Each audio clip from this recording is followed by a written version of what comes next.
he's just like, yeah, I just did what you told me in the program to build a social circle. And then the other part is, and this always happens, is that these guys end up getting either better jobs or better employees from the program I teach because they're hooked into better circles. This is something like, if you're somebody and you're trying to get that dream job you've always wanted, the guys who are giving out those jobs are going to dinners with people who aren't you. They're going to parties with people who aren't you. They're going to concerts with people who aren't you. They're going to nightclubs with people who aren't you. They're going to conventions with people who aren't you. And I teach you who those people are, how to get connected with them. And it really is who you know. Their buddy got famous, so their buddy brought them up to become famous as well. Okay. That's another technique that I teach you in the program. Kind of like Adam Sandler effect type of. Exactly. I mean, Adam Sandler made his friends famous, like legitimately made his friends famous, right? And so that's the kind of thing. And then you also see, like, say with like Saturday Night Live, how many of those people really weren't famous when they were on Saturday Night Live, became famous, and then started having the co-actors join them on different programs. So that's exactly what it is. I've made myself irreplaceable in this company. Now you can ask for the raise. Now you can get the better job. Now you have other people making offers to you.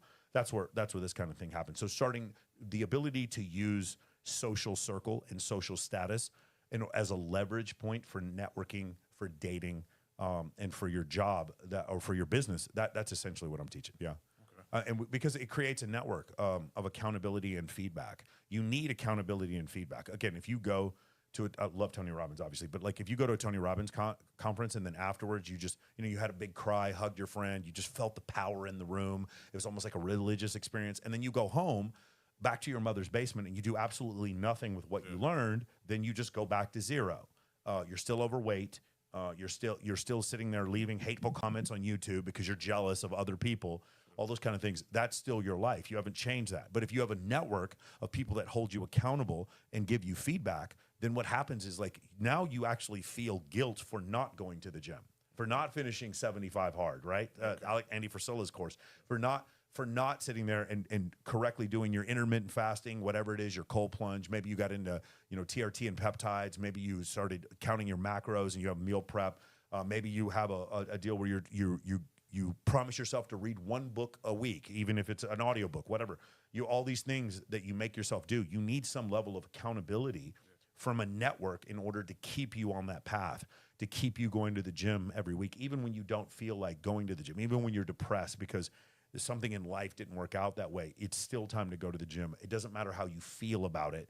And the way you get through that, again, is with a network of people. But even though she's beautiful, what do most guys do when they're around beautiful women? Hi, do you want to go get a drink with me? Let's go get a drink together. You guys seem so fun. Yeah. Well, like, dude, what happened to your voice? Like, why do you sound like that all of a sudden? Why are you seeking rapport with your voice?